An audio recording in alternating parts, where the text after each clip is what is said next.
Good morning. What's up, good people? What's up? It's your girl, Jamaica. I'm back. It's been a minute.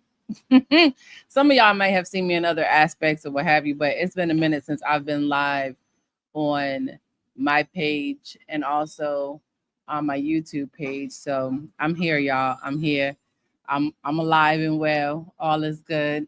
I'm jumping on because I wanted to talk to y'all about something that has been happening in my life, but also I know in the life of many others. And when I get that unction to share or to just be transparent and just speak from my heart, it always is effective to somebody else, right? Like we live a life out loud that others might grow or others might hear what I call those trigger words that help them to act and help them to, ponder and just kind of like reflect on what's happening in their lives. And so I'm here for it. Hola, PG or GP, PG. Um, but it's been a while since I've been live on my page, right? Like I used to be live all the time and sharing, and I realized like I had to take a minute. And it wasn't even a minute um that was calculated by me. Like it wasn't a strategy. It wasn't like I'm just taking a hiatus or like, doing self-care. It wasn't that. It was um that my body and my mind um, basically made the decision for me. So I'm going to run it back a little bit. Like a lot of y'all, y'all followed our page or we've been connected for as friends for a long time. And so y'all know like my journey. Y'all have seen me um, be single. You see me in ministry.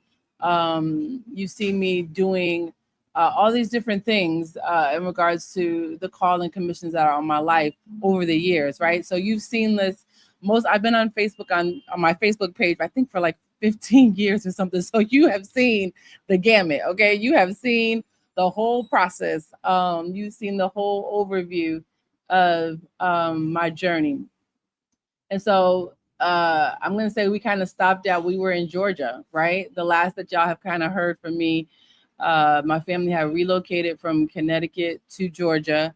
And it was a God thing, right? Like we didn't, I don't even think we kind of expounded on that. We probably got to circle back. Me and Drew got to circle back and like really talk more about that process.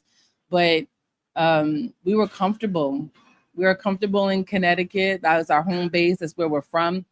And things kind of just got really stale.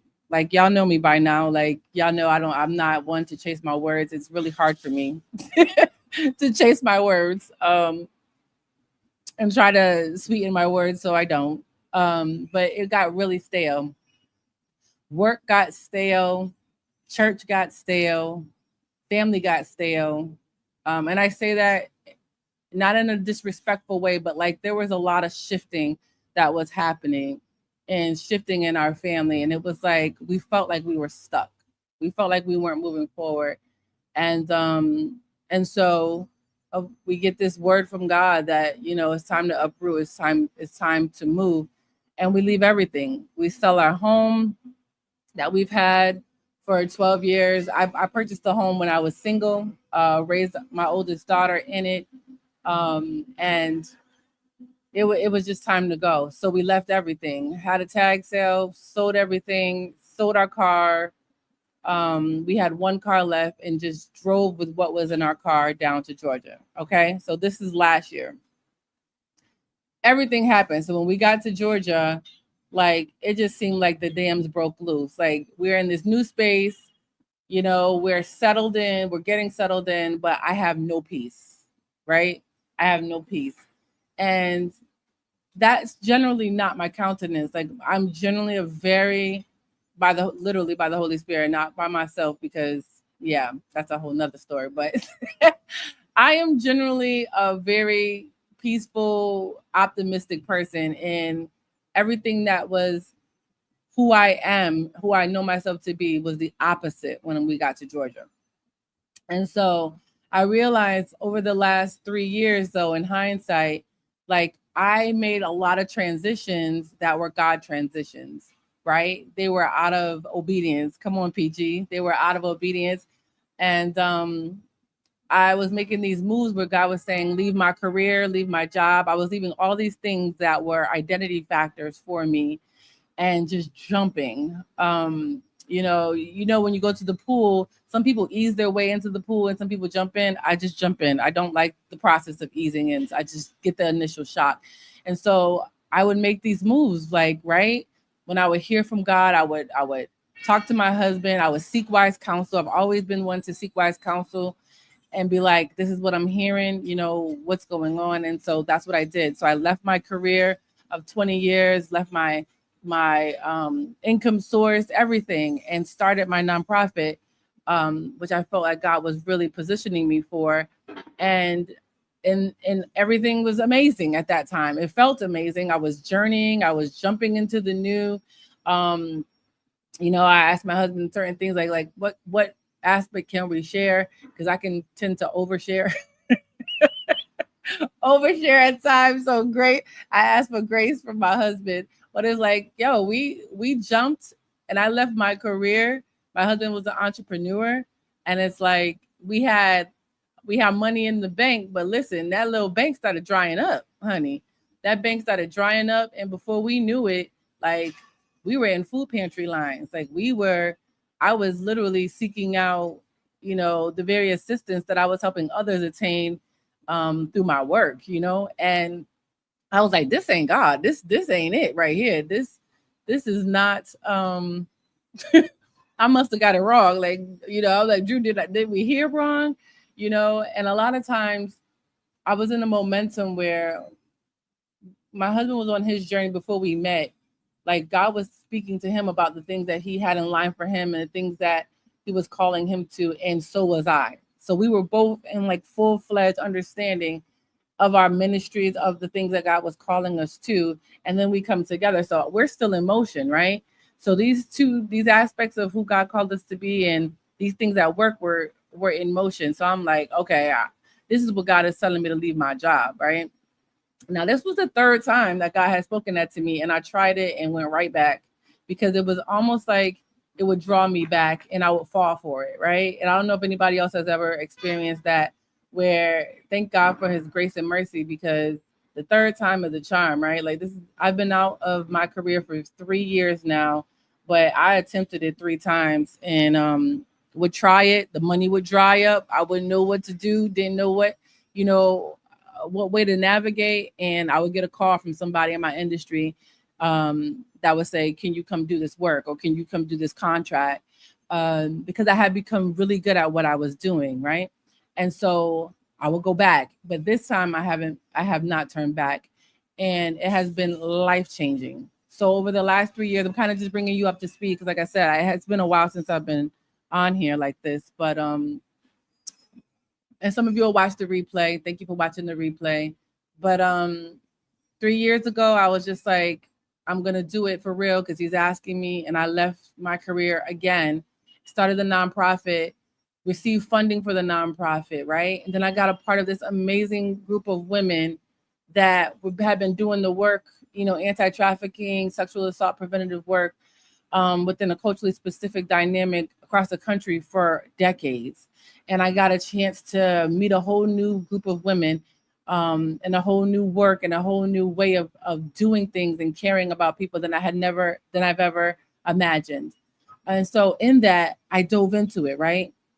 And I gave everything that I had, every waking hour. I would wake up, I would go to bed with an expectation of waking up to start the work. I was traveling the last 3 years. I have traveled all over the country, been out of the country. I had never been out of the country other than on my cruise for my honeymoon to the Bahamas. I didn't even have a passport, right? And so during that journey of, doing the nonprofit, I heard God one day tell me to get a passport and for my whole family to get a passport. Drew and I, we did have our passports, but my passport was old. It was my old former last name, and so I couldn't use it anymore. So I go and I get all of our passports. We get our children's passports, and I'm like, why do our kids need a passport. Like, they're not really traveling anywhere. They're not going anywhere. And we do that. And that was it. And so I'm working in my nonprofit and I'm experiencing things that I never thought I would experience, right? Like I'm all over. They're sending us, we went to Hawaii, Virgin Islands, all to these places where there are remote communities of color that are affected, unfortunately, by sexual assault and trafficking and just sexual violence in general. And we were bringing these resources and gathering this information. But while I'm there, I'm soaking up the experience, right? So I had never been anywhere like that. So they would send us to these hotels and I would be like, oh, now this ain't the Motel 6. I'm just being honest. Like I was a working class mom. Like I was hustling out there. The last 25 years, my daughter's 20, but like 25 years, all I knew was hustle and grind. And like all I knew was working 2 jobs through college. And that's all I knew. And so, going to these places and going to these islands and going to even California, certain parts in San Diego, all these places, it was just not in my makeup. And the last 3 years exposed me to a new world. It exposed me to a new world in two different aspects. I saw that there's more. I saw that I wanted more. I saw that the exposure, it showed me that there was more to grasp, more that even God would put in alignment for me and my family than I wanted, that I thought I wanted. But then it also exposed me to different cultures, right? It exposed me to different faiths, different religions, different beliefs, even amongst the African diaspora. It showed me just how vast the world is. And some of it I didn't like. Can I just be honest in that? Like some of it I was like, what is that? It challenged me in ways because I had been so incubated, in people that looked like me, talk like me, act like me, had faith like me. And so I just felt like a fish out of water many times, right? And so in all that, these last 3 years, I'm now navigating a new career. I'm navigating trusting God with finances, right? Trusting God with entrepreneurial ventures in my family, trusting God with our family makeup and dynamics. Like we have an adult child that is 20, that is she is neurodiverse, she's on the autism spectrum, she's brilliant and intricate in all her ways, but has challenges at times. We have a 6-year-old, and listen, y'all already know I'm in my 40s with a 6-year-old. That in itself, I don't even have, that's a self-explanatory. Okay, so you already know what time it is. And it's like we have these dynamics of my husband being an entrepreneur and then me just being this hustle fanatic, right? It was a lot to navigate. And so the last 3 years, all in its beauty and all in its exposure, I didn't realize how much it was just like eating away at me. And so I say eating away at me because what was happening that I now understand is that I was facing burnout. Like, some people call it like strong woman syndrome. You have people that, have these coined phrases in the mental health community that have done these studies, but strong Black woman syndrome or strong Black woman, um, uh, I forget what they call it, but basically they've termed these ways of expression of how we can be walking, and I call it the walking dead, because people think you're all right. People think you're good because you're still walking, you're still moving, you're still producing. Listen, you're still launching programs, you're still, affecting lives, you're still out here, got your kids out here, they dressed and they fed, and you still doing all these things. And so people automatically assume that you're good. People automatically, assume that you're good. And so I came to this like kind of crashing point in Georgia last year where I was like, I've seen too much and have been exposed to too much in good ways. And I'm like, and I know that there's more. And so I start seeking the more. I'm like, all right, hun, listen, can we travel a little bit? Right? We got a little bit of coins. Okay. At that time, we had a little bit of coins. We had sold our home and had done well. And I'm like, well, can we go see some things on a personal note? not for business. And so we start traveling. We start going to, oh, hi, Cherie. Sorry, I got distracted. Squirrel moment. But Pastor Cherie. And so, you know, I say, let's start traveling. And we get up and we start traveling because I was not comfortable. I was like, Georgia, I don't know why God has us here. And I'll be honest, a lot of healing was happening for me in Georgia. A lot of things that I didn't understand until I got there. So I'm like, if this is why we were here, if this is our launching pad, if this is our starting point, then so be it. But it wasn't pretty. Okay, I thought it was gonna be okay. We going back to ATL, well, you know, the land of the you know, the Black Mecca of America, you know, the entrepreneurial Black capital of America. This is gonna be on and popping. This is my people. This is my hustle folk. And I was like, this ain't it. This, now it might be it for others, but it was not it for me. And I spiritually struggled. I spiritually struggled. I struggled to bridge in community. I couldn't find my people. We were going to church. We went to like, we are like, oh, we're gonna go to the dopest church that's out there, right? Like, you know, everybody done heard about him. He's nationally syndicated. Like his church done grown from, you know, 500 in 1 week to 5,000 in 2 months. We're gonna go there. He preaching the truth. And I would go there and struggle. And it wasn't the church. Let me just be clear. It was me. It wasn't some false doctrine being spoken. It was nothing like that. I just couldn't get in a rhythm. I was trying to find my way back to this place of me walking in contentment and peace, and it wouldn't happen. And so I said, well, we're gonna go on a cruise. We went on a cruise. We decided, nope, we're not doing Thanksgiving where we do the normal, you know, things we become accustomed to. Because I'll be honest, like I had gotten accustomed to learning about what Thanksgiving really was and from the Native community. And I was disgusted. I was like, I don't want to do that. Nope, I don't want to do that. I want to do something else. I want to just go and spend time with my family. So we went on this cruise, right? And my husband, thank God for him. Like when he tells me no, like he really means it. And I honor him because I know like his no means something. He's thought about it and he's like, that's not the look. But for the most part, my husband will kind of rock with me. He'll be like, you know what? Like, I know you got a sound mind for the most part, girl. So if you say we going on a cruise, we got the funds. All right, let's do it. And so we go on this cruise as a family. And the cruise brings us to Panama, Cozumel, Mexico, Belize. It brings us to Central America, Colombia, Costa Rica. I'd never known, thought, studied nothing about Central America at all, right? Never even desired to come to Central America, South America. And so I'm like, oh, this cool. This cruise sounds cool. You know, we had not been on a cruise that long and definitely not with our entire family. So we go on the cruise. I'm in distress on the whole cruise. Like, let's just be clear. Like, I am in distress. I can't hardly sleep. I'm struggling, you know, just to be happy on the cruise. And I'm like, what is going on? Like, I just can't grasp myself. Everything was just like, it was just turmoil for me. But everybody else is having a great time. But I'm still showing up. You know, I'm still going to the events. I'm still going on the excursions. I'm still laughing and taking the pictures. But inside, I'm just like dying.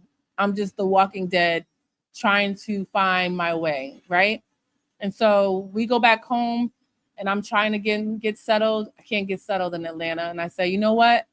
I really loved when I went to Panama, right? I'm like, something about it. I couldn't place it. We didn't stay long.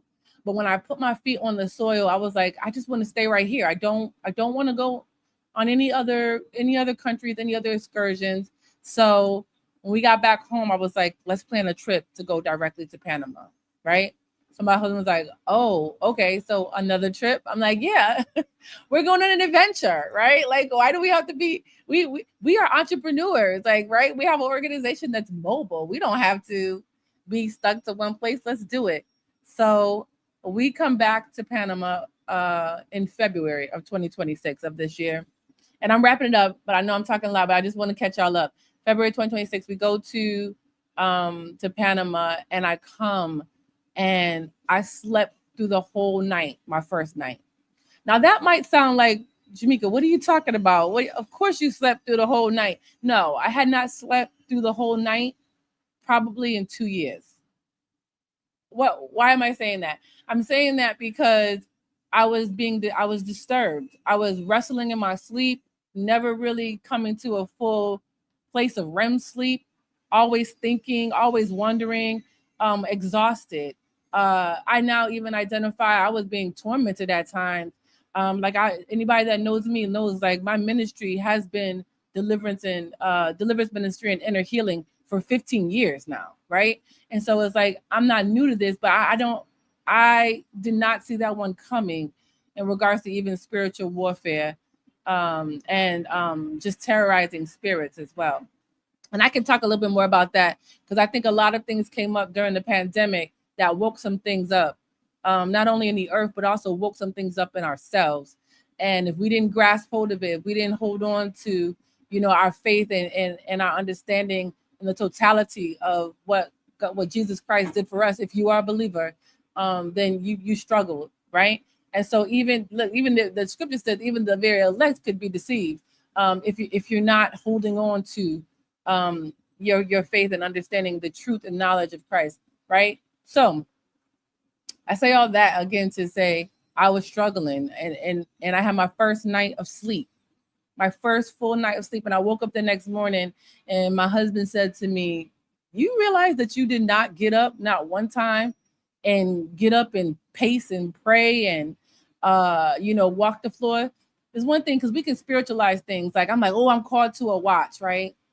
You know, I'm called to a prayer watch, which is true. I have been called to prayer watches many times, but I was just like saying that, you know what I mean? Like I'm just called to the prayer watch. No, you being disturbed out of your sleep, like something is disturbing you, and so don't just veil it in God's calling me to pray. Like no, you're in distress, right? And so my husband said to me, "You slept through the whole night," and I was like, right? I was like, wow, I wonder what that's about. And the next night I slept. The next night I slept. And we were here for our whole family was here, us and our two kids. And I think it was 7 days we were here. And the day that we were scheduled to leave, I just burst out crying. Now, anybody who knows me, like, like I don't cry like that. I really cry when people are being healed. You know what I'm saying? Like I have a reverential kind of like I'm in the moment cry, but like for me to cry at an occurrence of something or like, or nah, that's just not my makeup like that, you know? And I just burst out crying. And my husband was like, "What is wrong?" I was like, "I want to stay another day. I don't know if we have the money to stay, but I want to stay." And he was like, "All right, if you could figure this out, like that'd be my husband, right?" He'd be like, "All right, if you gonna figure that out on how we can extend this Airbnb, and if we can not lose money with the tickets by changing it and all this stuff, then I'm with it." So your girl, listen, don't give me a challenge. Don't give me a challenge.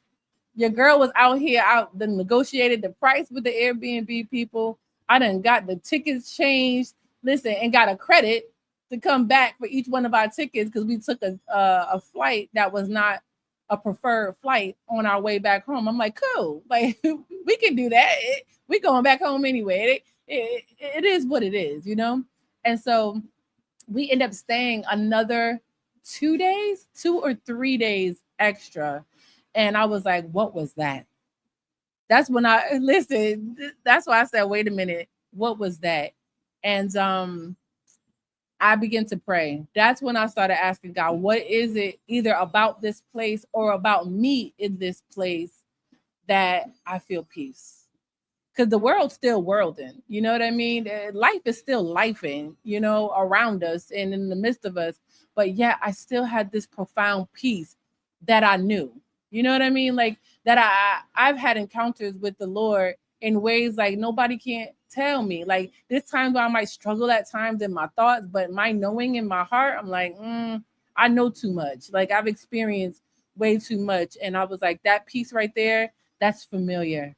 And when we got back to Atlanta, I was like, I'm going let's please the Lord about this. And so that's exactly what we did, right? And I'm not going to tell too much because I'm going to have my husband jump in another time. We're going to have to share more about like the duality of how we came about actually naming Panama as our second home, our home away from home, a place that we call home.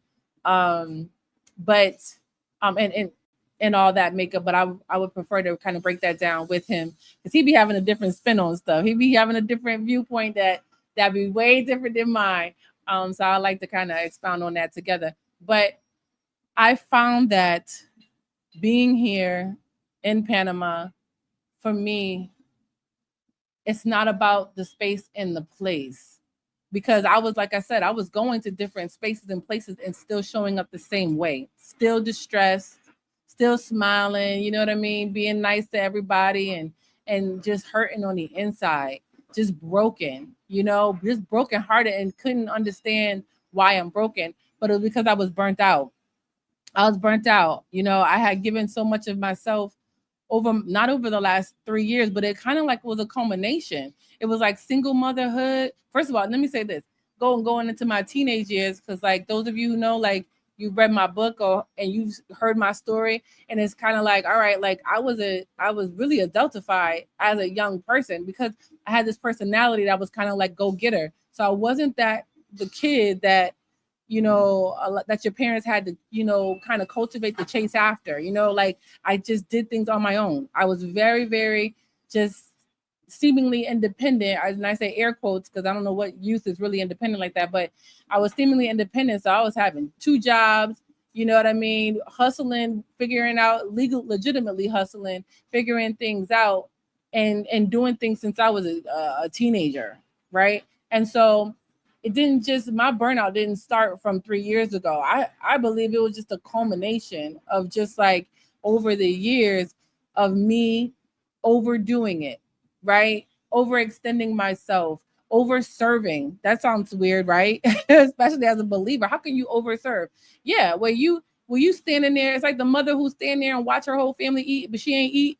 She didn't cook this whole meal. I don't know if y'all ever grew up in a community like that. I've seen it, not in my particular family household, but I've seen where mothers just literally stood there. We ain't never see her eat. You know what I mean? And it's like, well, did she eat today? I mean, we done ate good. Listen, we done napped good, and we just saw her standing there while we ate, and then cleaned up after. Um, I I kind of walked in that for so long, and I got accustomed to it. But then my body started catching up to that rat race and was like, we can't do this no more. You know what I mean? You ever try to do something that you used to do in your 20s so easily? Like I cannot multitask. I used to literally write that on my evaluations and stuff at work. You know how like they ask you to give your own personal feedback as yourself as an employee during review time, and that used to be one of my superpowers when I was in my 20s. I was hardcore, like I can multitask. Girl, your girl can't multitask, sir. Your girl can't multitask today. And I've learned that multitasking is not a superpower. It actually is not even a badge of honor. It's not even something you should want to put on your resume that you can multitask, because it's not real. You're not really ever able to give 100% of each task, and I cannot do things like I used to do in my 20s, and my body has warned me. My mind has warned me. I'm also fighting, and I say this respectfully, no shade to my family. You already know how I am and how I do. But like I'm also seeing like generational things that have permeated in my family, that at the same time of life, it starts to raise its head, and I'm not here for it. Okay. I'm not here for it. So I'm fighting that, right? I'm fighting my body's desire, and even my chemical makeup in my body, or even our cells have memory, like, right? Like there's been studies about how we are just like when you don't do dogs, right? And they say, why black people don't do dogs like that? A lot of times black people don't do dogs that they don't know, right? Because of a lot of historical trauma that didn't even happen to us. Ain't no dog do nothing to us, but it did stuff to our ancestors, right? And y'all know what I mean when I say our ancestors. I ain't calling on no ancestors. Let them lie, okay? Let them lay down. We ain't calling on no ancestors. But your body has a chemical makeup and memory cells that are literally in your DNA. And sometimes we like act out these things, act accordingly to our DNA structure. And if you find it in your family, like when you got, I don't know, I'm gonna use something general just so I don't, I like to keep my own test, right? If you find that you come from a family where a lot of people are addicted to alcohol, there's probably a trace there, right? Like there's probably, and then it usually happens around the same time, right?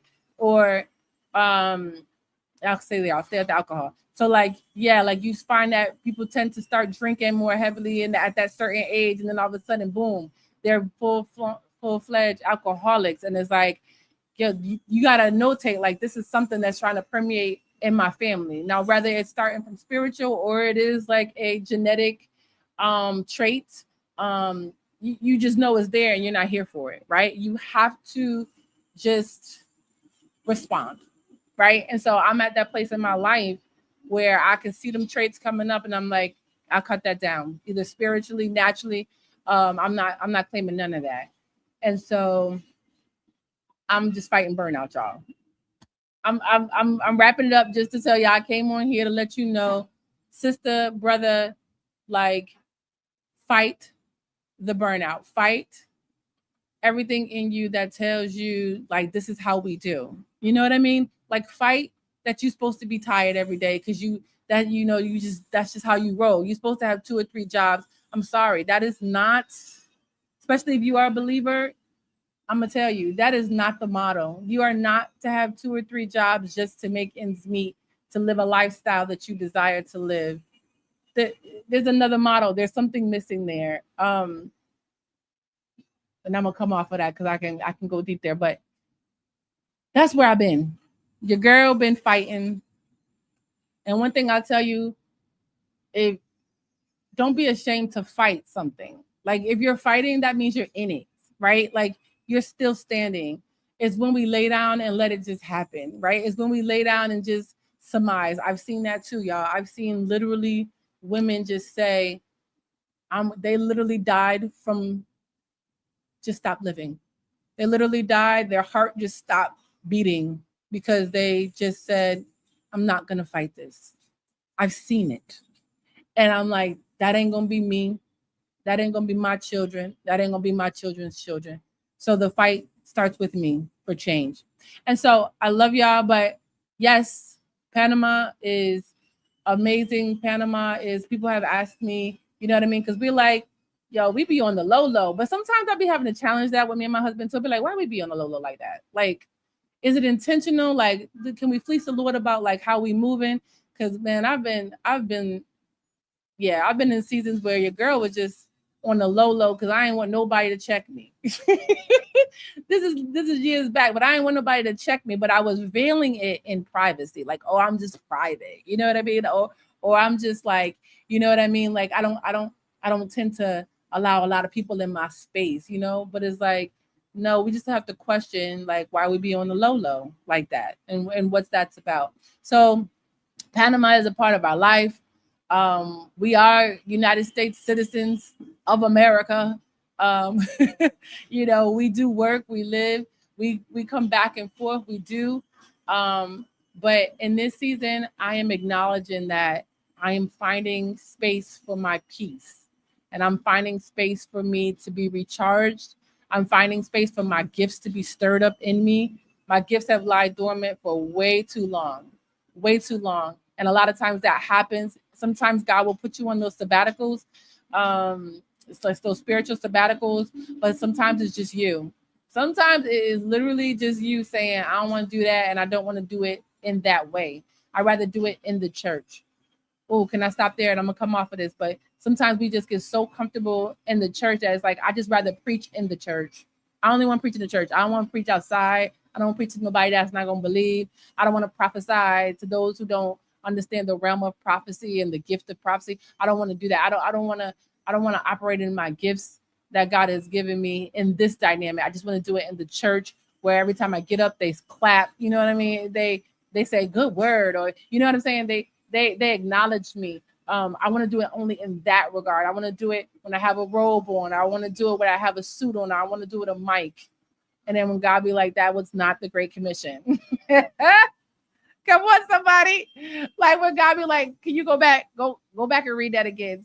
Tell me what the Great Commission says, right? You're gonna go out, you're gonna lay hands on the sick and they'll recover. You'll speak in new tongues.